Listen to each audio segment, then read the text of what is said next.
두 번째 오늘의 이제 마지막 사실은 강연이고요.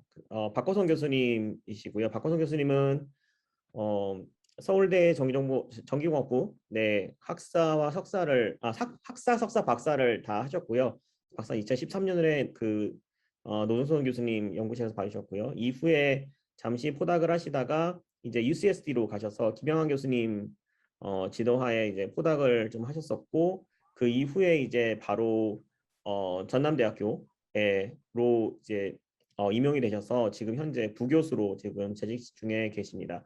오늘 발표 굉장히 재밌는 흥미로운 그 DNA 스토리지 쪽이 될 것 같은데요. 네, 발표 잘 부탁드립니다, 교수님. 네, 안녕하세요. 박호성입니다. 좋은 소개 감사드립니다. 이번 톡 주제는 DNA 스토리지를 위한 에러 커렉션입니다. 제가 이제 지금까지 연구를 주로 통신 및 메모리 스토리지 시스템을 위한 에러 커렉팅 코드를 주로 연구를 해왔는데요.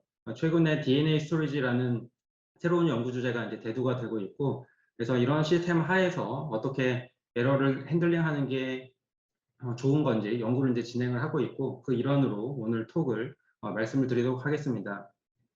이 DNA 스토리라는 주제가 물론 아시는 분도 계시겠지만 다소 이제 생소한 분도 많이 계실 것 같아서 전반부는 이제 인트로덕션으로 말씀을 드리겠고요. 후반부는 연구 결과들을 요약해서 말씀을 드리도록 하겠습니다.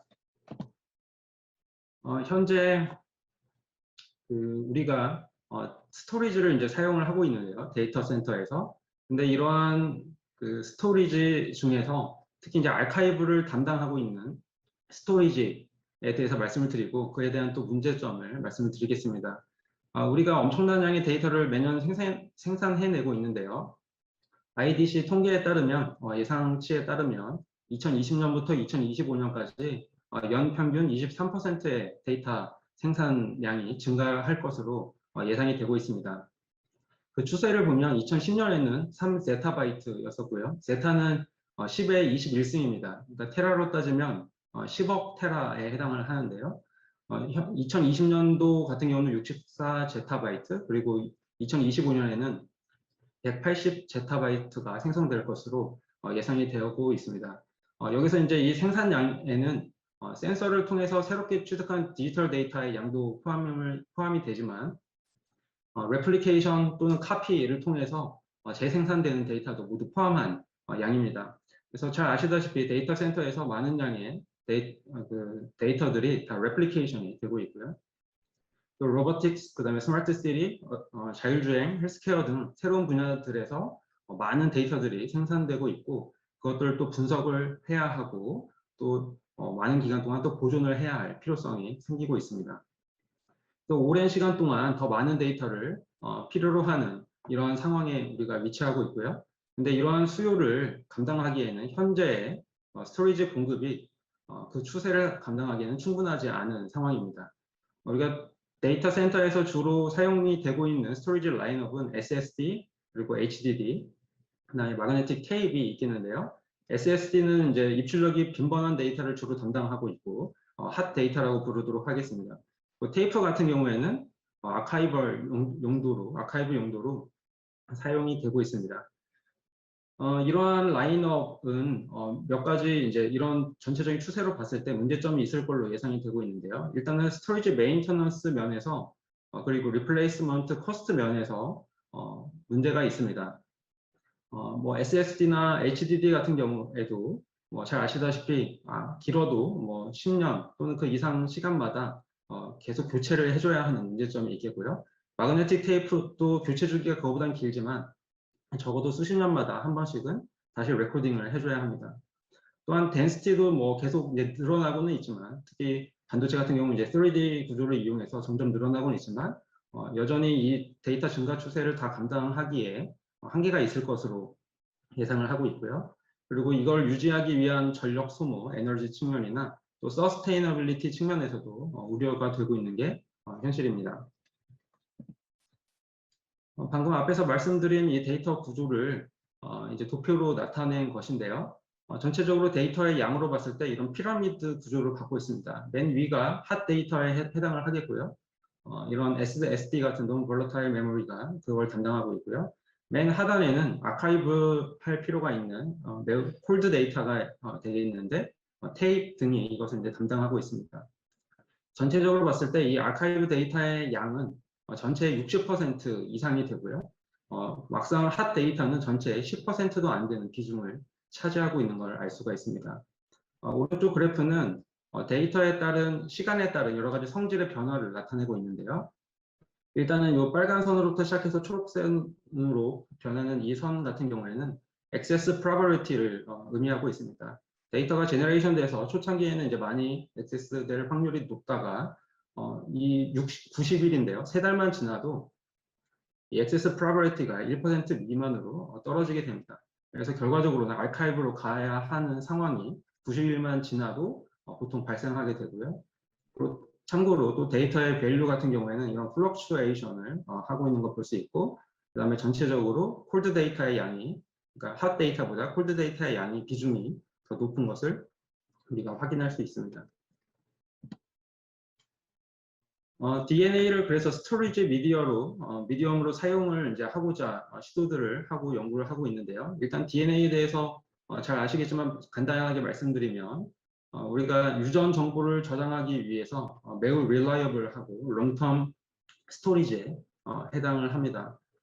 두 개의 폴리머 체인이 이런 이중 나선 구조 더블 헬릭스를 형성하고 있고요. 각각의 체인은 뉴클레오타이드의 시퀀셜 스트링으로 구성이 되어 있습니다. 그래서 각각 뉴클레오타이드는 이런 수가 리보스인데요. 디옥시 리보스인데 이런 수가와 그다음에 포스페이트로 백본을 이루고 있고요. 여기서는 이제 이 리본 같이 생긴 이게 이제 백본에 해당을 하겠습니다. 그래서 구조를 잡아주고 있고 여기서 포스페이트는 또 인산염입니다. P5인데요. 그 다음에 거기 옆에 베이스가 붙어 있습니다. 그래서 이런 베이스는 4가지 종류가 존재하는데 ATGC입니다. 아데닌, 티민, 시토신, 구아닌 이렇게 돼서 각각 정보를 저장하게 되는 원동력은 이 4가지 종류의 염기가 존재하기 때문입니다. 쿼터너리 알파벳이 되겠고요. 이 더블 헬릭스에서는 컴플리멘터리 베이스 페어를 형성합니다. A는 T에만 페어링이 되고 G는 C에만 페어링이 되는 그런 특성을 갖고 있습니다. DNA 스토리지가 가능할 수 있는 이유는 이런 DNA를 인공적으로 우리가 원하는 패턴으로 만들어낼 수 있기 때문인데요. 그리고 또 읽는 기술, 시퀀싱이라 불리는 읽는 기술도 많이 발달해 있습니다. 따라서 DNA가 스토리지로서 이제 그 부상을 하고 있는 상황인데요. 일단 이런 거의 장점으로서 듀러빌리티를 들 수가 있습니다. 상온에서 그냥 일반적인 컨디션에서 우리가 보존한다고 했을 때 DNA 스토리지가 수천 년 이상 문제없이 데이터를 보관할 수 있는 그런 특성을 갖고 있고요. 그다음에 덴시티도 매우 우수합니다. 1세제곱 밀리미터당 9테라바이트 이상의 밀도로 데이터를 저장을 할 수 있습니다. 그리고 이 DNA 같은 경우는 꼭 밀도로만 표현이 되지는 않는데요. 그 덴시티의 우수성이 다른 스토리지 미디어 같은 경우는 보통 일반적으로 2D 기반으로, 그러니까 어떤 평면 위에 반도체 위에 뭐 데이터를 저장한다든지 테이프도 2D 기반으로 되어 있는 반면에 DNA 같은 경우는 그냥 분자들을 아무런 형태로나 3D 아무런 구조로나 넣을 수 있고 매우 컴팩트하게 보관할 수 있기 때문에 실제적인 어떤 덴시티는 더 수치적으로 표현되는 것보다 더 우수할 수 있겠습니다. 또한 DNA에서 데이터를 읽어내기 위해서 인터페이스가 필요한데 이 인터페이스는 빌트인 될 필요가 없습니다. 예를 들어 뭐 DRAM이나 어떤 메모리 같은 경우, 반도체 메모리 같은 경우에는 인터페이스가 차지하는 부피가 상당히 크고 복잡도가 커지게 되고 비싸고 이렇게 되는데요. DNA는 그냥 분자 자체로만 보관을 하고 있고 읽고 싶을 때 따로 머신에다가 넣어서 읽으면 되는 구조를 갖고 있기 때문에 이게 이제 아카이브로서 매우 적절한 특징이라고 할 수 있겠습니다. 따로 유지하는데 전력이 들어가지 않기 때문에 에너지 이피션시가 존재하고요. 그다음에 시간에 따른 에디셔널 코스트가 없다는 이러한 장점들을 얘기할 수 있겠습니다. 현재까지 연구되어 온 DNA 스토리지에 대한 타임라인입니다.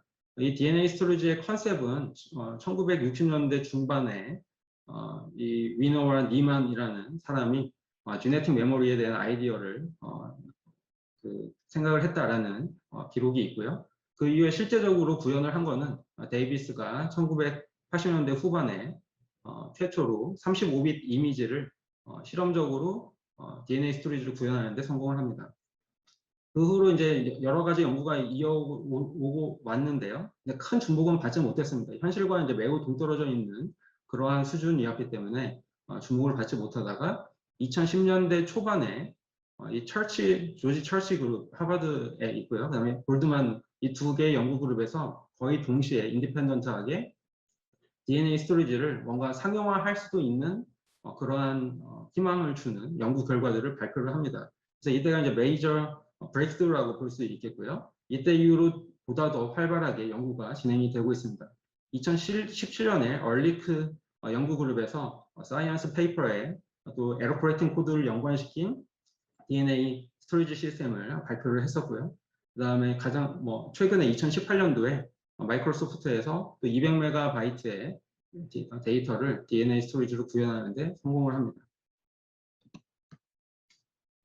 인더스트리 트렌드입니다. 가장 앞장서고 있는 게 이제 마이크로소프트이고요. 2018년에 200MB 데이터 DNA 스토리지를 구현했고, 2019년에는 보통 이제 DNA 스토리지의 데이터를 읽어낸다고 했을 때 그 시퀀싱을 하기 위해서 라이브러리를 준비를 해야 하는데요.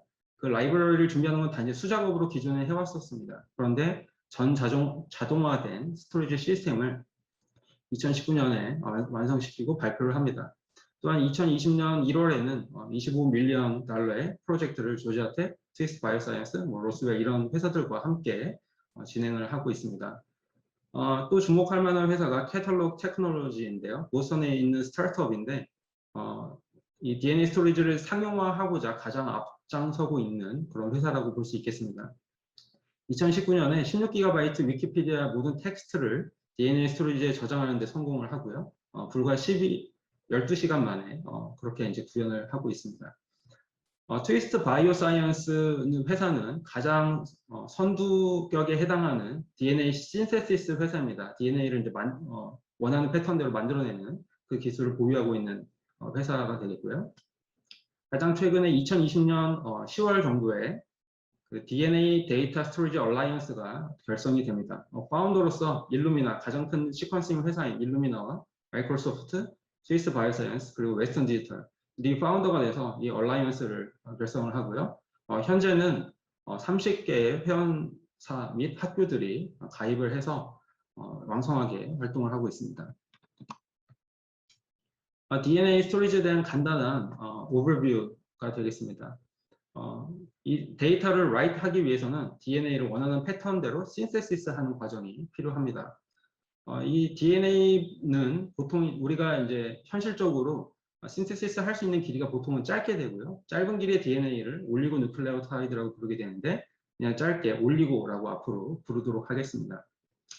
그래서 예를 들어 우리가 저장하고 싶은 데이터가 아래 그림에 있는 이런 바이너리 데이터가 쭉 있다라고 그러면 일단 세그멘테이션을 합니다. 각각 하나하나의 올리고에다가 저장할 만한 양만큼 세그먼트로 나누게 되고요. 각각 세그먼트는 일단 AGCT, 쿼터널리로 바꿔야 하기 때문에 바이너리 투 쿼터널리 매핑을 하면 됩니다. 그냥 나이브한 매핑인데요. A는 00, G는 01, 뭐 이런 식으로 지정을 해서 바꾸게 되면 우리가 원하는 이 DNA 데이터 패턴이 생성이 되게 되고 실제로 신세시스를 통해서 분자를 합성을 해서 올리고 풀에 저장을 하게 됩니다. 이렇게 되면 이제 DNA 데이터가 저장되게 되겠고요. 그다음에 이런 데이터를 읽고 싶으면 이제 시퀀싱 작업이 필요한데 시퀀싱을 할 때 일반적으로 매우 많은 분자 수가 요구가 됩니다. 그래서 그런 매우 많은 분자 수를 보유하기 위해서 증폭 과정이 필요하고요. 그 과정을 이제 PCR, Polymerase Chain Reaction이라고 부르게 되겠습니다. 이러한 프리프로세싱을 하고 난 후에 시퀀싱은 뭐 여러 가지 메커니즘이 존재를 하는데 모두 다 랜덤 샘플링의 특성을 띠고 있습니다. 즉, 이 PCR이 된 올리고 풀 안에 매우 많은 분자 중에 어떤 걸 잡아서 읽을지 예측할 수는 없고요.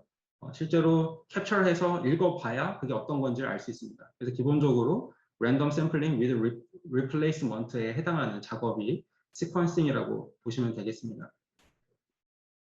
그리고 이러한 특징 때문에 이 시퀀싱의 에스티메이션은 우리가 멀티플 리드로부터 그러니까 unordered multiple read로부터 어떤 시퀀스를 알아내는 과정이라고 볼 수가 있겠는데요. 일단은 아까 말씀드렸듯이 어떠한 DNA를 읽어낼지 모르기 때문에 그 읽어냈을 때 어느 데이터 세그먼트인지를 모릅니다. 맨 처음에 저장을 할 때 세그먼트가 있었고 세그먼트의 순서가 중요한데요. 그 순서를 알 수가 없습니다. 따로 기록을 해놓지 않는 이상. 그래서 unordered 채널이라고 부를 수가 있겠고, 그 다음에 하나의 DNA 그 분자에 대해서 여러 번의 read가 읽는 것이 가능하기 때문에 multiple read인 random multiple read를 보유하고 있는 그러한 채널이라고 볼 수 있겠습니다. 각각의 read 측면에서 봤을 때 각각 read는 우리가 뭐 통신이나 메모리에서 자주 봤던 substitution error가 발생을 하고요. 예를 들어서 이 패턴을 보시면 AGT, CAC였는데 두 번째인 G가 C로 바뀌는 이런 치환 오류가 일어날 수 있겠고, 그 외에도 딜리션 에러가 발생을 합니다. 즉 AGT 중에서 T가 빠지고요. 그냥 아예 길이 5짜리 이런 read가 읽혀질 수도 있고, 또는 하나가 더 읽혀서 T가 추가돼서 insertion 에러가 발생할 수도 있습니다. 이러한 점들이 기존 통신 및 그 스토리지를 위한 ECC와는 다른 점이 되겠고요. 이러한 멀티플 리드를 다 이제 시퀀스 에스티메이션을 통해서 얼라이먼트 알고리즘이라고 부르는데요. 그걸 통해서 하나의 최종 컨센서스를 하나 만들고 이걸 통해서 디코딩, 원래 바이너리로 돌려주는 이러한 작업을 하게 됩니다. 결과적으로 보면은 이 DNA 스토리지 채널은 insertion, deletion, substitution 에러가 모두 다 공존을 하고, 그뿐만 아니라 안 읽히는 올리고가 발생할 수도 있습니다. 이게 랜덤 샘플링이기 때문에요. 그래서 올리고 이레이저까지 다뤄야 하는 그런 채널이라고 말씀드릴 수 있겠습니다. 신세시스에 대해서 간략하게 말씀을 드리겠는데요. 현재 크게 보면 두 종류의 신세시스 방법이 존재합니다. 첫 번째는 케미컬 메소드고요. 두 번째는 엔자임 베이스드 메소드가 되겠습니다. 엔자임은 이제 효소인데요. 이 효소를 이용하여서 이제 원하는 DNA 패턴을 만들어내는 게 되겠습니다. 이 현재로서는 케미컬 메소드가 이제 도미네이팅 플랫폼이고요. 이거의 이제 장점은 기술이 비교적 성숙한 편이어서 에러 레이시 낮은 편입니다. 대신에 코스트가 높고 스루풋이 낮다는 단점이 있어서 길게 보면은 기술이 더 발전하든지 아니면 대체가 필요한 상황입니다. 대표적인 회사로서는 트위스트 바이오사이언스와 커스텀 어레이가 좀 있고요. 엔자임 베이스드 메소드는 이 케미컬 메소드의 하이 커스트 로우 스루풋을 극복하기 위해서 지금 한참 연구 중인 이머징 플랫폼이 되겠습니다. 장점은 이제 로우 코스트일 걸로 예상이 되고 하이 스루풋이고요. 현재로서는 에러 레이시 매우 높은 편인데 이제 향후 개선이 될 걸로 기대를 하고 있습니다. 이를 위해서 활동하고 있는 회사들이, 연구하고 개발하고 있는 회사들이 DNA 스크립트와 Con Systems라는 회사들이 있고요. 현재로서는 상용화 서비스를 하진 않지만 곧 개시할 예정이라고 알려져 있습니다. 이런 신세시스 과정의 하나의 예로서 아래에 이제 간단한 그림을 가지고 왔는데요. 케미컬 메소드 같은 경우에는 결과적으로 원하는 DNA 패턴이 있다라고 할 때 하나하나의 뉴클레오타이드를 이렇게 하나씩 사이클별로 쌓아가는 과정이라고 우리가 이해를 하면 되겠습니다. 그래서 ACGT라는 패턴을 쓰고 싶으면 먼저 1층에 A를 쌓고요.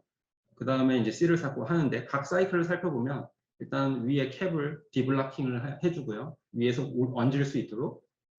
그 다음에 뉴클레오타이드를 에디션을 해주고 다시 옥사이데이션을 해주고 이 사이클을 계속 반복해 줌으로써 원하는 패턴대로 쭉 쌓아 올릴 수 있고, 그래서 이제 원하는 DNA 올리고를 만들어내게 되겠습니다. 근데 이러한 과정에서 볼 때 이 사이클 중에 어느 한 부분이라도 원하는 대로 컨트롤이 되지 않으면 이 한 층이 쌓아지지 않거나 잘못 쌓아지는 경우가 충분히 발생할 수 있습니다. 그래서 신세시스에서는 딜리션 에러가 가장 많이 발생하는 걸로 알려져 있고요. 그 외에도 substitution, insertion 에러가 모두 발생할 수 있습니다. 그리고 방금 보시는 바와 마찬가지로 딜리션 에러, 인서션 에러가 발생할 수 있는 네이처이기 때문에 기존 스토리지 미디어와는 다르게 데이터 비트의 위치가 특정되지 않는다는 이런 특징, 단점이겠죠. 이런 점이 있습니다. 절대적인 데이터 bit의 위치를 특정할 수 없습니다. 다음으로는 이제 PCR인데요. PCR은 앞에서 말씀드렸듯이 이 올리고들을 증폭하는 과정이라고 말씀드렸습니다. 이 PCR은 이제 역시 사이클별로 일어나게 되고 n번의 사이클을 진행한다고 했을 때 2 to the n 카피스가 만들어집니다. 즉 한 번 사이클당 2배씩 증폭이 되게 되는데요. 이 PCR에서 사용되는 효소가 폴리머레이즈입니다. 이 폴리머레이즈라는 효소가 원하는 패턴대로 그 하나하나의 뉴클레오타이드들을 계속 이어 붙이는 역할을 하게 되는데요. 하나 베이스 바이 베이스로 동작을 하게 됩니다. 그래서 이 그림을 이제 보시면은 우리가 증폭하고 싶은 DNA가 있습니다. 이렇게 더블 스트랜드로 있고요.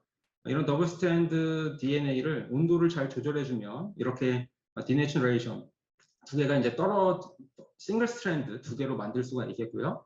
그 다음에 거기에 프라이머라는 패턴을 넣어주는데 이 프라이머라는 이제 DNA입니다. 이것도. 근데 이거는 특정 패턴, 즉 DNA 원래 증폭하고 싶은 DNA의 특정 부분에 패턴에 달라붙을 수 있는 컴플레멘터리한 패턴을 프라이머로 만들어서 이거를 같이 넣어주면 이 프라이머가 이제 상부적 결합을 하기 때문에 원하는 위치에 달라붙게 됩니다. 근데 이 폴리머레이즈라는 효소는 이 더블 스트랜드가 된 부분에서만 작동을 하게 되는데요. 그래서 프라이머가 달라붙으면 그 부분에서만 이 폴리머레이즈가 이 합성을, 그러니까 DNA를 만들어내기 시작합니다. 그래서 원하는 방향으로 컴플레멘터리한 시퀀스를 이렇게 만들어내게 되고요. 나머지 하나의 싱글 스트랜드에서도 역시 컴플레멘터리한 시퀀스를 만들어내게 됩니다. 최종적으로 한 번의 사이클을 거치면 이렇게 두 개의 DNA가 발생하게 되고요. 이거를 계속 반복하게 되면 아까 말씀드린 대로 익스포넨셜하게 늘어나게 됩니다. 이런 PCR 과정에서도 에러가 발생할 수 있습니다. 우리가 증폭하고자 하는 이 올리고에 네 가지 염기 중에 GC가 유난히 더 많거나 유난히 적게 되면 그 DNA의 특성상 그러니까 GC가 서로 이 베이스 페어를 이룰 때 수소 결합을 이룹니다. 근데 GC는 이제 3중 결합을 이루고 AT는 2중 결합을 이루게 되는데요. GC의 비율이 언밸런스 하면은 굉장히 강하게 결합이 되거나 굉장히 루즈하게 결합이 되기 때문에 이게 원하는 대로 되지 않고 엉켜버린다든지 이러한 일이 발생하게 됩니다. 또한 이런 폴리머레이즈가 이제 효소인데 이거에 대한 컨트롤도 퍼펙트하지는 않아서 여기서도 역시 세 종류의 에러가 모두 다 발생할 수 있는 상황입니다. 다음으로는 시퀀싱인데요. 크게 시퀀싱의 동작 방법을 두 가지로 나눌 수가 있겠습니다. 첫 번째는 Sequencing by Synthesis, SBS라고 약자로 부를 텐데요. 합성을 함으로써 시퀀싱을 하는 작업이 되겠습니다. 앞서 말씀드린 회사인 일루미나가 가장 이 SBS 기술을 가지고 도미네이팅 플랫폼이라고 얘기를 할 수가 있겠고요. 그 원리는 이 신세시스를 할 때 각각 뉴클레오타이드에 형광 물질을 붙여 놓습니다. 그래서 그 형광 물질의 색깔 종류를 보고 현재 위치에서의 베이스를 구분해내는 그런 동작 방식을 갖고 있습니다. 뒷페이지에서 그림을 준비를 했는데요, 간단하게. 왼쪽에 있는 이 파란색의 올리고가 우리가 시퀀싱, 읽고 싶은 올리고다라고 하겠고요. 그다음에 이 보라색이 이제 프라이머가 되겠습니다. 프라이머가 이렇게 붙어 있고 여기서 이제 합성을 이 효소가 이제 하나씩 합성을 하게 되는데 우리가 읽고 싶은 이 위치에 상부적인 뉴클레오타이드가 와서 달라붙게 됩니다. 근데 각각 뉴클레오타이드에는 A, C, GT마다 다른 색깔 형광 물질이 태그가 되어 있고요. 그렇기 때문에 현재 포지션에서 이 T가 달라붙으면 빨간색으로 표시가 될 거고 그럼으로써 원래 올리고를 알아내는 그런 방식이 되겠습니다. 결과적으로는 이 시퀀싱을 통해서 이미지 형태의 로우 시그널을 우리가 얻을 수가 있고 그걸 이제 에스티메이션 디텍션을 해서 AGCT를 알아내게 됩니다. 이 기술은 이제 상당히 성숙해 있기 때문에 일루미나 같은 경우 특히 로우 에러 레이트를 보여주고 있고요. 근데 상대적으로 짧은 길이의 리드만 생산해낼 수가 있습니다. 그리고 머신 자체의 비용이 매우 비싼 편이고요. 그다음에 이 SBS 기술을 사용하는 다른 회사들도 존재합니다. 퍼시픽 바이오사이언스라든지 Thermo Fisher Scientific 이런 회사들도 다른 방식의 SBS를 하고 있습니다. 다음 캐티고리로는 나노포어가 있는데요. 나노포어는 이제 이머징 플랫폼에 해당을 합니다. DNA를 말 그대로 이름 그대로 포어는 이제 구멍이니까요. 매우 작은 구멍에 통과를 시키게 되고요. 그 통과를 할 때 이온 커런트가 발생을 하게 됩니다. 그래서 그 이온 커런트를 센싱해서 이 통과되는 패턴을 알아내고자 하는 방식으로 시퀀싱을 하게 됩니다. 뒤에 있는 이제 오른쪽 그림을 보시면 이게 이제 하나 나노포어를 의미를 하고 있습니다. 여기 회색으로 표현된 게 이제 나노포어고요. 거기에 DNA 분자를 유도를 해서 효소들이 이제 동작을 하게 됩니다. 그래서 통과를 시키고요. 통과를 시킬 때 이온 커런트가 발생이 되고 그걸 이제 멤브레인에서 측정을 해서 이런 어떤 커런트 패턴을 얻어내고 그 커런트 패턴을 보고 어떤 염기인지를 알아내는 이런 방식입니다. 상대적으로 긴 길이의 리드가 가능합니다. 수천 정도 길이의 리드가 가능하고요. 그 다음에 머신 자체가 핸디하고 로우 코스트인 특징이 있습니다. 오른쪽 그림을 보면은 뭐 매우 손바닥만한 사이즈의 어떤 기기들을 가지고 시퀀싱을 할 수가 있습니다. 상대적으로 높은 에러 레이트를 보이고 있지만 점점 개선이 되고 있고요. 옥스포드 나노코로 테크놀로지 같은 게 대표적인 회사가 되겠습니다. 역시 시퀀싱에서도 이제 인서션 딜리션 에러를 합쳐서 인델이라고 간단히 부르도록 하겠습니다. 인델 에러, 서브스티튜션 에러가 발생할 수 있고요. 그 이유는 엔자임들을 역시 컨트롤을 하게 되는데 그게 완벽하지 않아서 이 베이스에 대한 싱크로나이제이션이 쉽지가 않습니다. 그래서 인서션 딜리션이 발생을 할 수가 있고 로우 시그널 디텍션 상에도 노이즈도 발생을 해서 이런 에러들이 발생하게 됩니다. 시퀀싱 코스트는 2000년대 초반부터 무어스 로우를 따라오면서 급격하게 감소를 하다가 2000년대 후반부터 NGS라는 앞에서 봤던 그 두 가지 기술이 나오면서 코스트가 매우 낮게 이렇게 이제 되는 무어스 로우보다 더 낮게 떨어지고 있는 경향을 볼 수 있고요. 그래서 사람 유전자를 우리가 시퀀싱 하는데 현재로서는 1000불 이하의 금액이 필요한 그런 상황입니다. 그래서 이런 기술의 발전 때문에 이제 DNA 스토리지를 본격적으로 얘기할 수가 있었던 거고요. 시퀀싱을 하고 난 아웃풋 포맷은 뭐 FASTQ 일반적으로 그러니까 일루미나 같은 경우에는 FASTQ 포맷을 사용을 합니다. 각각 리드마다 세 가지 정보를 기록을 하는데요. 첫 번째는 리드 자체에 대한 아이덴티피케이션 정보이고요. 두 번째는 리드 자체입니다. AGCT 시퀀스고요. 세 번째로는 각각 염기들의 확률 값을 Q스코어라는 이름으로 저장을 합니다. 이 Q스코어는 마이너스 10 로그 10의 P로 정의가 되는데요. P는 그 A라고 판정을 내렸다고 했을 때 그 A가 틀릴 확률을 우리가 로우 시그널로부터 그 시퀀스 디텍션을 할 때, 에스티메이션 디텍션을 할 때 프로버비리티를 계산을 할 수가 있습니다. 그래서 그 계산을 가지고 Q스코어를 계산을 하고요. 이렇게 되면은 Q스코어 값이 크면 클수록 정확한 베이스 콜이 됩니다. 베이스가 되는 겁니다. 자, 이그샘플로 보시면은 첫 번째 줄이 인포메이션 자체이고요. 뭐 그 리드의 위치라든지 뭐 이런 것들을 이제 저장하고 있습니다. 두 번째 줄이 이제 그 시퀀스 자체입니다. AGCT로 이루어진 이런 시퀀스가 나오게 되고요. 마지막 줄이 Q스코어가 되겠습니다. Q스코어를 ASCII 코드를 이용해서 문자로 변환해서 저장을 하게 됩니다. 인코딩인데요. 우리가 데이터를 이제 하나의 올리고에다가 어떤 패턴을 가지고 저장을 해야 할 텐데 그때 이제 우리가 에러 커렉션 등을 고려해서 인코딩이 필요합니다. 먼저 오른쪽에 그림을 보시면은 이게 가장 티피컬한 올리고의 그 스트럭처가 되겠는데요. 양 끝에는 프라이머를 붙여주게 됩니다. 아까 말씀드렸듯이 프라이머는 PCR이나 또는 이제 시퀀싱을 할 때 어댑터가 필요한데 그런 어댑터를 이제 붙여주는 역할을 붙여주는 기능을 하기 위해서 프라이머들이 양 끝에 필요합니다. 여기에는 전혀 데이터를 실 수가 없고요. 그렇기 때문에 그냥 리던던트한 오버헤드가 되겠습니다. 근데 어쩔 수 없는 상황이고요. 그 다음에 가운데 부분이 이제 어드레스와 페일로드가 되겠고요. 어드레스는 앞에서 말씀드렸듯이 이 DNA 채널이라는 게 unordered 채널입니다. 그래서 원래 이 데이터 세그먼트가 어느 위치인지를 알게 하기 위해서는 어드레스를 별도로 저장을 해야 합니다. 그래서 그렇게 되겠고요. 그 다음에 페이로드는 우리가 저장하고 싶은 데이터 그 자체가 되겠습니다. 일반적으로 이제 앞에서 말씀드렸듯이 에러가 많이 발생을 하기 때문에 에러 커렉션 또는 디텍션 코드가 필요하겠고 이런 코드들은 어드레스와 페일로드에 우리가 걸어주면 되겠습니다. 그 다음에 DNA 스토리지에서는 좀 특별하게도 이 에러 커렉팅 코드 외에도 컨스트레인드 코딩이 필요합니다. 그 이유는 앞에서도 잠깐 말씀을 드렸었는데 이 올리고 자체 안에 GC의 비율이 언밸런스 하면은 오류가 더 많이 날 수 있고 또한 호모폴리머 런, 즉 같은 염기가 연속해서 오랫동안 나오게 되면 싱크를 맞춰주기가 힘든 문제가 발생하고요. 그래서 에러율이 높아지는 통계가 있습니다. 그렇기 때문에 우리가 데이터를 저장할 때 GC의 비율을 맞춰주고 그다음에 호모폴리머 런, 긴 길이의 호모폴리머 런이 발생하지 않도록 하는 컨트롤이 필요하고요. 그래서 그런 작업을 위해서 컨스트레인트 코딩도 또 필요하게 됩니다. 이 에러 코렉팅 코드와 컨스트레인트 코딩을 통합해서 구현할 수도 있겠고 별도로 구현할 수도 있겠고요. 현재까지 연구는 대부분 별도로 구현을 하고 있습니다.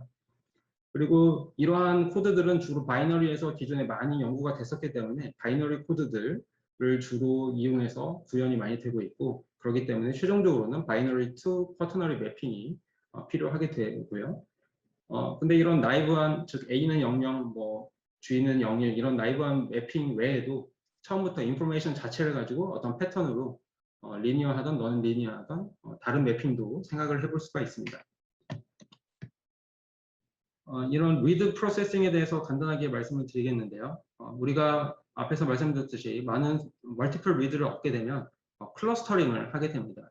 즉 동일한 올리고 시퀀스에 대해서 여러 개의 멀티플 리드를 가지고 그 리드의 어드레스를 보고 하나의 클러스를 형성해 줄 수도 있겠고요. 아니면 그 리드들 간의 에딧 디스턴스, 에딧 디스턴스는 해밍 디스턴스와는 다르게 딜리션도 하나의 에러, 그러니까 디스턴스 1로 보고 인서션도 디스턴스 1로 봐서 인서션과 딜리션까지 고려한 디스턴스가 되겠습니다.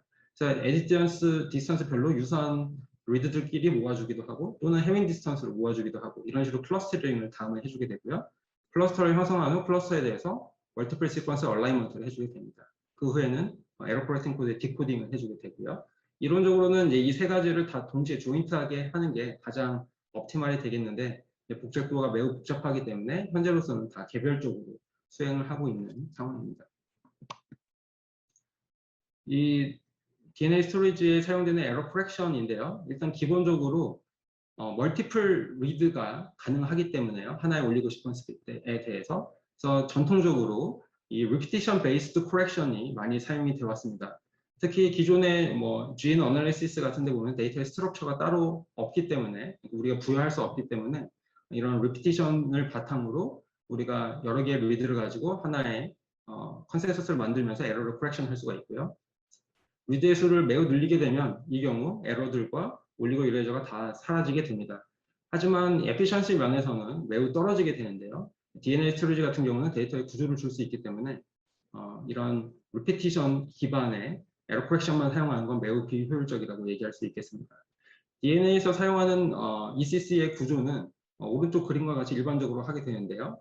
이 세로 한 줄 한 줄이 올리고들이라고 보면 되겠고 우리가 합성하고 싶은 모든 올리고라고 보면 되겠습니다. 그 다음에 이 올리고 내부에 각각 에러 코렉팅 코드를 걸어주게 되겠는데요. 그 코드를 인트라 올리고 코드 내지는 이너 코드라고 부르겠습니다. 이 이너 코드의 목적은 인서션, 딜리션, 서브스티튜션 에러를 코렉션 하거나 디텍션 하기 위한 용도로 사용을 하게 되는 거고요. 그리고 앞에서 말씀드렸듯이 컨스트레인트 코딩도 이 이너 코드 방향으로 주로 걸리게 되겠습니다. 그 외에도 아우터 코드가 필요한데요. 여기서 아우터 코드, 인터 올리고 코드는 올리고 간에 가상적으로 이렇게 에러 코렉팅 코드를 걸어주는 겁니다. 지금 그림에서는 가로 방향으로 에러 코렉팅 코드를 걸어주는 건데요. 이 코드는 이제 항상 필수적인데 그 이유는 DNA 스토리지에서는 앞에서 말씀드렸듯이 올리고 이레이저가 발생할 수밖에 없습니다. 일부 이레이저 올리고 패턴이 안 익힐 수가 있겠고요. 그 올리고를 리커버하기 위해서는 서로 간의 리던던시가 그 관계성 콜레이션이 있어야 합니다. 그래서 이런 아우터 코드가 항상 필요하게 되어 있고 이 아우터 코드는 서브스티션 에러도 고칠 수 있는 능력을 보유할 수 있습니다. 하지만 인서션 딜리션 에러는 이 아우터 코드가 직접적으로 고치지는 못하는데요. 인서션 딜리션 에러가 발생하는 방향은 올리고 내에서 일어나게 됩니다. 그래서 기본적으로 DNA 스토리에서 인델 에러가 매우 어렵고 또 까다로운 문제가 되겠습니다. 그래서 이런 인델 에러를 다루는 방법들을 우리 몇 개로 나눠서 생각해 볼 수가 있겠는데요. 일단 인델 에러를 직접적으로 고치는 코드를 개발해서 사용하는 게 가능합니다. 일단은 이 인델 코렉션 코드 같은 경우에는 기존의 에러 코렉팅 코드는 비트 밸류들을 가지고 새로운 페리티를 만들어낸다고 하면 인델 코렉션 코드 같은 경우에는 빗 밸류뿐만 아니라 포지션 인덱스까지도 페리티를 만들어내는데 사용을 합니다. 위치가 어디가 빠졌는지를 알아내기 위한 용도로 인덱스까지 포함해서 어떤 페리티들을 제너레이션을 하게 되고요. 이렇게 되면은 인대를 디텍션하고 커렉션하는 것까지 가능하게 됩니다. 네, 현재로서는 이게 이제 커패시도 많이 알려지지 않았고, 그다음에 리던던시도 기존 ECC 대비 매우 큰 편이어서 특히 작은 길이의 올리고에 대해서는 매우 큰 편이어서 프랙티컬리 사용하는 데는 현재로서는 조금 한계가 있긴 있고요. 하지만 길게 보면은 올리고 길이도 점점 더 길어지고 하면은 유용 그 가능성은 충분히 있는 상황이라고 볼 수 있겠습니다. 가장 대표적인 인텔 커렉션 코드가 VT 코드가 되겠는데요. 앞에서 말씀드렸듯이 X1부터 XN까지가 코드워드라고 했을 때 이 패리티를 만들어낼 때 빗 밸류에다가 앞에 빗 인덱스까지, 포지션 인덱스까지 곱해서 다 더해서 어떤 컨스트레인트를 주게 되고요. 이런 식으로 되면은 인서션 딜리션 알아낼 수가 있겠습니다. 인텔 디텍션 이너 코드를 사용하는 시나리오도 가능한데요. 올리고 내에 특정 위치에 마커 시퀀스를 부여를 하게 됩니다. 이 마커 시퀀스는 데이터가 아니라 파일럿 같은 리더와 라이터가 다 알고 있는, 공통으로 알고 있는 패턴이 되고, 요게 있으면은 딜리션이나 인서션이 일어난 것을 감지할 수 있습니다. 여전히 이제 이 리던던시가 상당히 높다라고 얘기할 수 있겠고요. 만약에 이 마커를 사용해서 인델 에러가 디텍트가 되면은 그 디텍트 된 부분을 일부 또는 전체 올리고를 이레이저를 시키면 되겠습니다. 클래시컬 에러 디텍션 이너 코드도 사용이 가능합니다. 인델 에러가 일어났더라도 이 이너 코드 클래시컬 에러 디텍션 코드 CRC나 RS 같은 코드를 사용한다고 하면 인델 에러가 일어나도 에러를 검출할 수가 있게 됩니다. 원래 패턴이 틀어졌을 테니까요. 그래서 이런 시나리오도 가능하게 되고요. 마지막으로 그냥 인델 에러가 일어나면은 올리고의 길이가 달라집니다. 컨스턴트한 올리고 길이를 사용하는 시스템이라고 가정을 해보면은 인델 에러가 일어난 올리고들은 대체적으로 그 길이가 다르기 때문에 배제할 수가 있고, 그래서 그건 배제하고 그냥 아우터 코드만 사용해서 에러 코렉션을 하는 그런 기법도 가능할 수 있습니다.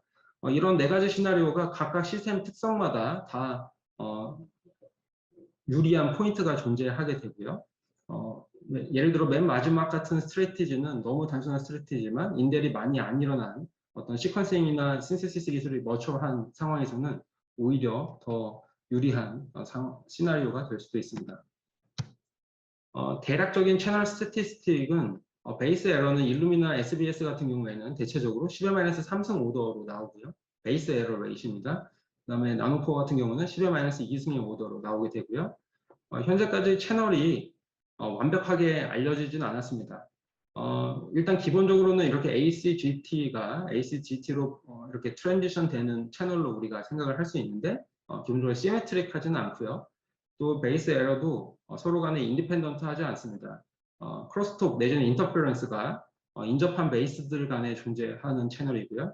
그리고 인접한 위치의 리드들끼리도 어떤 인터페런스가 크로스톡이 코릴레이션이 존재하는 상황이 되겠습니다.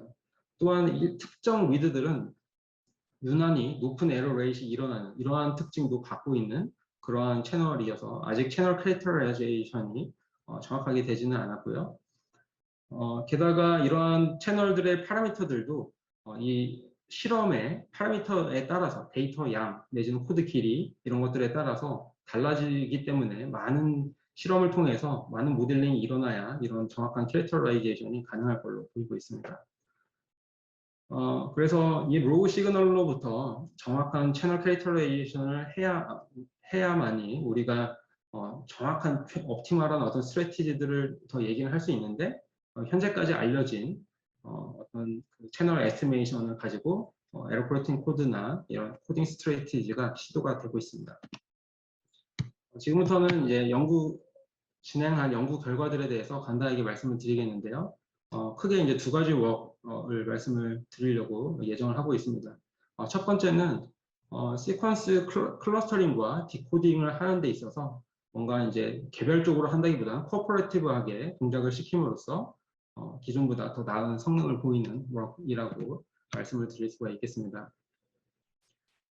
그래서 방금 말씀드렸듯이 기존에는 클러스터링, 멀티플 시퀀스 얼라이먼트, 그리고 디코딩이 다 개별적으로 일어났었는데 이것들을 이제 코퍼레이티브하게 디자인을 하고 동작을 시킴으로써 에러 코렉션 퍼포먼스를 높일 수 있는 그런 웍이라고 볼 수 있겠고요. 비교를 위해서 저희가 이제 실험을 했는데 기존의 사이언스에 출판됐던 얼리크의 2017년도 논문에 있는 올리고 스트럭처와 인코딩 스트래티지를 사실 그대로 사용을 했습니다. 코드도 에러퍼레이팅 코드도 사실 그대로 사용한 월기고요. 이 논문에서 이제 주장하는 바가 에러퍼레이팅 코드 자체의 개발이라기보다는 에러퍼레이팅 코드가 주어져 있을 때 이제 이런 것들을 옵티마이즈를 해서 더 성능을 끌어올릴 수 있다, 이런 식으로 이제 이해하시면 되겠습니다. 결과적으로는 얼리크의 워크보다 더 좋은 성능을 보임을 실험적으로 밝혔는데요. 일단은 여기 실험에서 사용한 데이터 같은 경우에는 500kg 정도의 이미지 데이터를 사용을 했고요. 트위스트 바이오사이언스에서 2개의 올리고 풀을 합성을 했습니다. 각각 올리고들은 199 NT 길이를 갖게 되고 총 올리고의 개수는 18,000을 했습니다. 2개의 풀을 한 이유가 첫 번째 풀은 컨스트레인트를 만족시키는 풀을 만들었고요. GC 컨텐츠 45에서 55%로 밸런스하게 맞췄고 맥스 호모폴리머 런을 이제 3으로 제한했습니다. 두 번째 풀은 이런 컨스트레인트 없이 그냥 인코딩을 했습니다. 두 개의 차이점을 보기 위해서 이런 식으로 실험을 진행을 했고요. 이너 코드로서는 RS 코드, 38, 36 RS 코드가 사용이 됐고요. 알파벳은 GF2의 8승 상에서 정리를 했습니다. 이런 RS 코드는 에러 디텍션 코드의 역할을 하게 되고 프랙션도 역할을 하도록 실험을 디자인했습니다.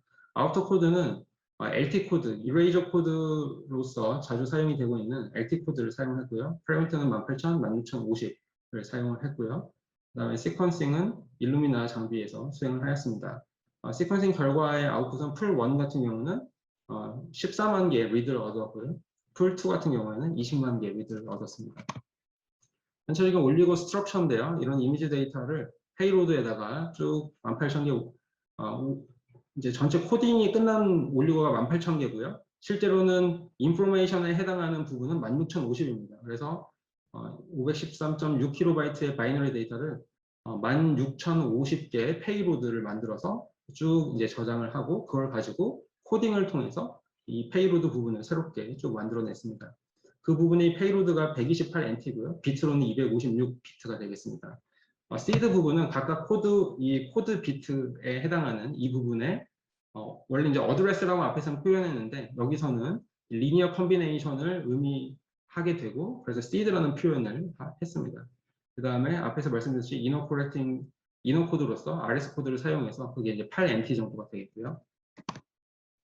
LT 인코딩을 사용을 했는데요. LT 인코딩을 사용을 하는 이유가 앞에서 말씀드렸듯이 이 컨스트레인트를 만족시키는 코딩을 이너 코드로서 구현을 해야 하는데 리던던시가 일반적으로 큽니다. 그런데 아우터 코드이지만 LT 코드를 사용하며 컨스트레인트를 만족시킬 수가 있는데요. 그 이유는 LT 코드는 랜덤 라이크 제너레이션을 하게 됩니다. 각각 코드 심볼들을. 그래서 예를 들어서 보시면은 바이너리 이런 시퀀스가 있을 때 세그먼트들, 여기서는 이제 길이 4짜리 세그먼트들을 8개로 나눴습니다. 그래서 이런 세그먼트를 만들어내고요. LT 코드 인코딩에 의해서 이 중에서 랜덤하게 몇 개를 뽑게 되고 그 뽑은 그 세그먼트들을 랜덤 리니어 컨비네이션을 해서 이렇게 새로운 세그먼트를 만들어냅니다. 그리고 이 랜덤 리니어 컨비네이션을 할 때 사용된 시드를 같이 옆에다 붙여주고요.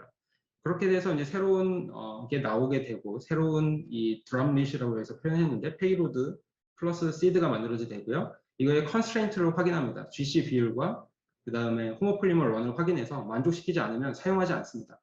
그래서 다시 수행을 해서 랜덤하게 3개를 뽑고 그거를 리니어 컨비네이션 해서 시드 붙여서 확인해보고 인코딩을 했을 때 GC 컨센트를 다 만족하면 사용을 합니다. 이런 식으로 랜덤하게 계속 컨센트를 만족하는 이 부분들을 세그먼트들을 만들어낼 수 있기 때문에 LT 코드가 이 DNA 스토리지랑 매우 잘 맞는 특성이 있습니다. 그래서 이렇게 인코딩을 수행을 하게 되고요. 얼리크의 연구에서는 디코딩 같은 경우에는 그 오리지널 랭스 152 길이의 올리고를 사용을 했는데요. 프라이머를 제거하게 되면 그 길이의 리드만 사용을 하게 됩니다. 그래서 RS 코드에 의해서 에러가 디텍트가 되면은 그 리드는 버려버리고요. 그 다음에 멀티플리시티 기준으로 오더링을 해서 많은 숫자부터 작은 숫자로, 그러니까 같은 종류끼리 클러스터링을 하는 겁니다. 그래서 그 멀티플리시티에 의거해서 솔팅을 합니다. 리드가 동일한 리드가 많이 형성된 클러스터가 더 릴라이빌리티가 높기 때문인데요. 그래서 그 순서대로 하나씩 LT 디코더에 넣어주고요. LT 디코더는 이터러티브 필링 디코딩을 수행을 하게 됩니다. 그래서 점점 이레이저를 이제 지워가는 방향으로 동작을 하게 되고요. 그래서 모든 인포메이션 올리고 시퀀스가 다 리커버가 되면 스탑을 하게 되고요. 만약에 18,000개를 그러니까 모든 리드를 다 이용했는데도 리커버를 못하면 페일이 되겠습니다. 이런 방식의 디코딩을 이제 기존 얼리클 워크에서 사용을 했고요.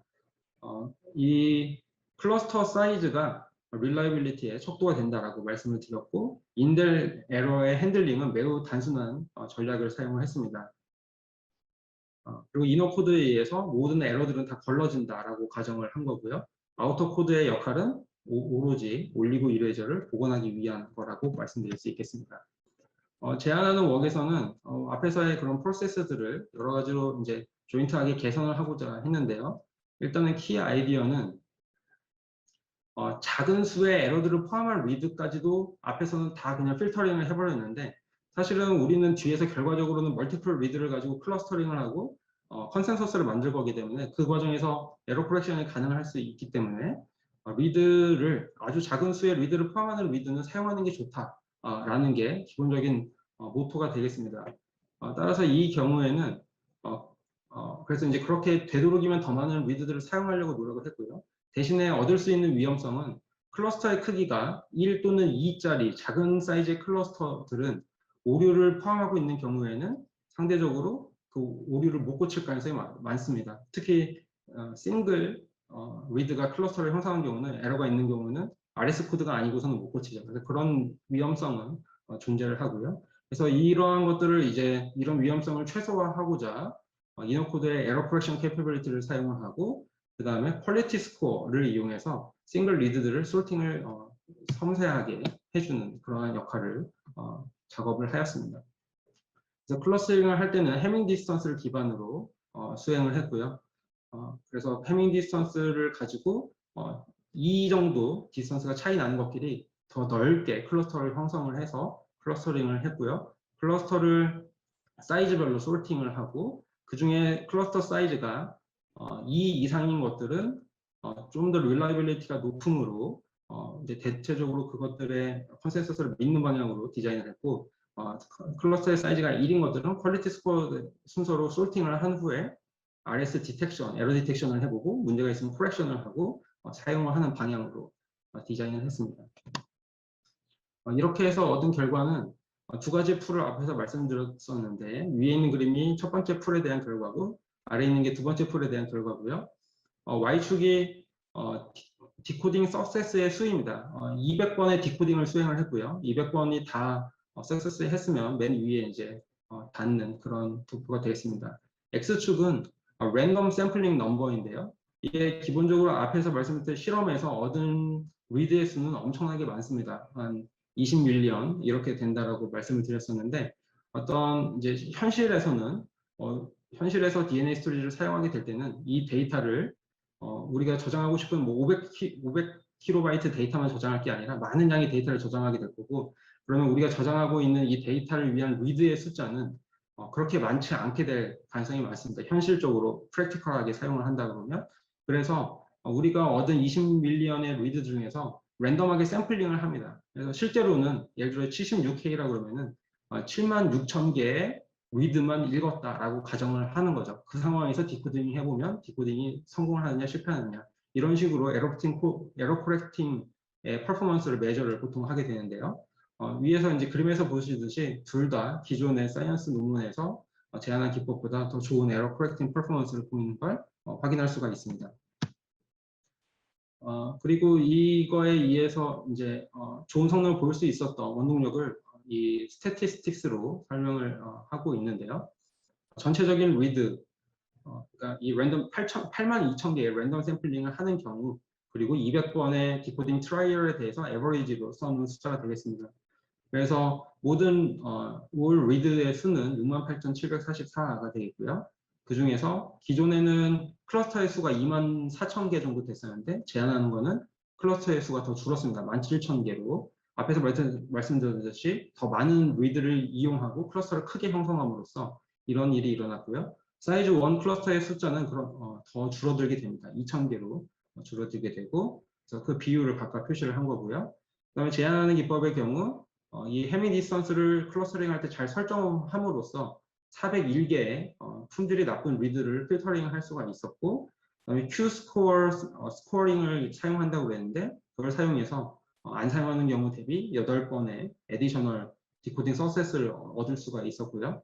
그다음에 RX 코렉션을 사용을 해서 220개의 리드를 건져낼 수가 있었고, 그다음에 전체적으로 얼리크의 워크 대비 리드를 11.9% 더 사용을 할 수 있었다. 이런 통계들을 볼 수가 있습니다.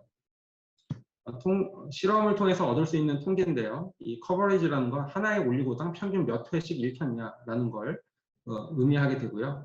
그래서 예를 들어 3이라고 봤을 때 3번 읽히는 올리고의 숫자가 2,500이다. 이렇게 여러분들이 이해하시면 되겠습니다. 그래서 이 커버리지가 일반적으로 포화성 분포를 따르게 되는데요. 이 실험의 결과들이 포화성 분포와 아이디어 포화성 분포와는 약간은 다르지만 대체적으로 일치하는 경향을 보이는 걸 알 수 있고요. 그리고 Q스코어에 대한 통계량인데 요 통계를 보면은 오른쪽으로 가면 Q스코어가 오른쪽으로 가면 갈수록 품질이 좋은 리드를 의미하게 됩니다. 그리고 Y축은 에러의 수라고 보면 되겠는데요. 에딧 디스턴스니까 결과적으로 인서션, 딜리션, 서브스티션을 합친 에러의 수가 되겠습니다. Q스코어가 높아지면 높아질수록 에러의 수가 점점 줄어드는 경향이 있는 건 사실입니다. 하지만 그럼에도 불구하고 이렇게 좀 오동작을 하는, 그러니까 예상을 벗어나는 그러한 리드들도 존재가 하는 시스템이 되겠고요. 이런 식으로 Q스코어의 유용성을 우리가 통계로서 살펴볼 수 있겠습니다. 제가 사실은 이제 두 가지 웍을 말씀드리려고 준비를 했었는데 이 두 번째 웍은 좀 시간도 부족하고 해서 그냥 생략을 하도록 하겠습니다. 이렇게 하도록 하고요. 제가 자료는 별도로 제공을 할 수가 있어서 이 자료에 대해서는 드릴 수가 있겠습니다. 향후 이제 생각하고 있는 퓨처 리서치 방향은 채널 캐릭터리스틱이 여전히 많이 안 알려준 부분들이 많이 있기 때문에 추가적인 실험을 통해서 계속 채널 캐릭터리스틱을 살펴보고, 그 다음에 그걸 토대로 채널 모델링, 그러니까 모든 그 메커니즘을 반영한 채널 모델링을 복잡해서 하기 힘들다 할지라도 좀 심플리파이드 했지만 실제적으로 유용한 채널 모델링을 수행을 할 예정이고요. 그 다음에 클래시컬 에러 코렉팅 코드를 이용해서 인달 에러 핸들링을 어떻게 최적화할 수 있는지, 그리고 로우 시그널들, 시퀀싱을 통해서 얻어낸 이 로우 시그널들로부터 에스티메이션 앤 디텍션부터 컨트롤을 해서 에러 코렉션의 성능을 증가시키는 이러한 일들을 생각을 하고 있습니다. 네, 예정된 시간을 좀 넘어섰는데요. 네, 이것으로 발표를 마치도록 하겠습니다. 네, 감사합니다. 좋은 발표 감사드립니다, 교수님. 혹시 질문 있으시면 네, 질문 있으시면 질문해 주시면 감사하겠고요. 뭐 일단은 제가 하나 궁금한 게 있어서 이제 오늘 발표하신 내용에 보면 이제 시퀀싱에서 나오는 그런 에러들에 대한 에러 커렉션을 하셨는데, 그러니까 제가 뭐 그쪽은 잘 모르지만 사실 사람 몸에서는 보통 DNA 손상이 일어나고 보통 일반적으로 그 손상을 또 이렇게 자정하는 그 메커니즘들이 존재를 하거든요. 근데 스토리상에서는 그러니까 시퀀싱 때 말고 그러니까 보관했을 당시에 어떤 에러라든지 그런 것들이 일어날 확률이 있나요? 그러니까 보관 중에 말씀하시는 거죠? 네네, 보관 중에 네, 시퀀싱을 하지 않을 때. 예. 네, 그러니까 뭐 실제적으로 관측이 된 거를 통계로 보여진 적은 없는데요. 기본적으로 이제 이 DNA도 인공적으로 만든 DNA, 스토리지를 위한 DNA도 당연히 리텐션이 일어나는 건 사실입니다. 아까 수명이 뭐 수천 년이라고 말씀을 드렸는데요. 그거의 이유가 이제 예상하기로는 수천 년 정도 지나면은 에러 레이시 뭔가 시스템에서 핸들링하기 어려울 정도로 에러 레이시 늘어날 거기 때문에 그 DNA 수명이 뭐 영구적인 게 아니라 수천 년으로 얘기를 했고요. 그래서 디그레데이션은 이제 일어나는 게 사실인데 아직까지 그거를 뭐 정확하게 통계로 특히 DNA 스토리지를 위해서 통계로 정확하게 밝힌 논문은 없고 다 추정치로서 저 정도로 얘기를 하고 있는 것 같습니다. 네, 감사합니다.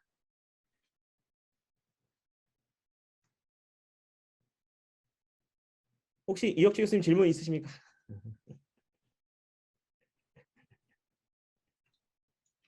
아닙니다. 하여튼 뭐 이렇게 반갑고요. 이렇게 오늘 발표 아주 너무 네. 아주 재밌게 잘 들었습니다. 예, 감사합니다. 네. 네, 감사합니다. 네, 그럼 또 하나 질문은요.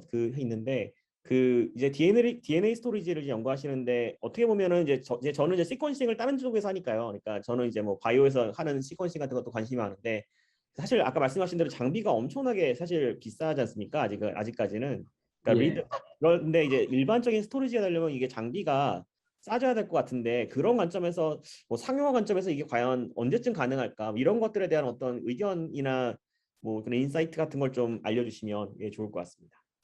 네, 그러니까 뭐 앞에서 말씀드린 일단 현재 연구가 아직 그야말로 연구에 머물러 있는 이유는 이 분야가 아직은 코스트가 너무 높은 상황이고요. 아까 이제 제가 뭐 빠르게 이제 설명하느라고 좀 생략을 하긴 했는데 제가 이제 수행한 실험만 해도 그 합성하고 시퀀싱 하는데 하나에 그러니까 아까 500kg 정도 된다고 말씀드렸잖아요.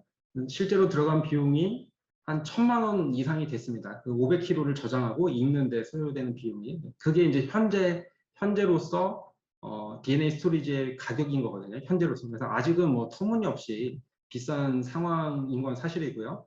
근데 이제 장비도 말씀을 하시고 했는데 사실은 장비 같은 경우는 아까 이제 나노포 같은 경우에는 그러니까 이제 일루미나가 아직은 굉장히 비싼 장비를 가지고 좀 더 로버스트한 시퀀싱을 제공하는 건 사실이지만 다들 이제 이머징한 테크놀로지가 계속 그래도 나오고 있고요. 펀드들이 지금 투여가 되고 있는 상황이라서 세계적으로 되기 시작한 상황이라서 점점 코스트들이 낮아지는 게 이제 보이긴 보입니다. 아직은 연구 단계에 있어도 그래도 향후 2, 3년 후에 이제 코스트를 확 낮출 수 있는 기술이다라고 생각이 될 걸로 예상되는 것들이 있는데 어쨌든 아까 시퀀싱 같은 경우는 나노코어 장비들이 확실히 일루미나 대비는 훨씬 더 저렴한 실험 비용을 보일 수 있는 상황이고요. 에러 레이시 높은 게 단점이지만 그것도 점점 시그널 프로세싱을 통해서 점점 에러 레이시 낮은 걸 이제 통계적으로 보고 있습니다.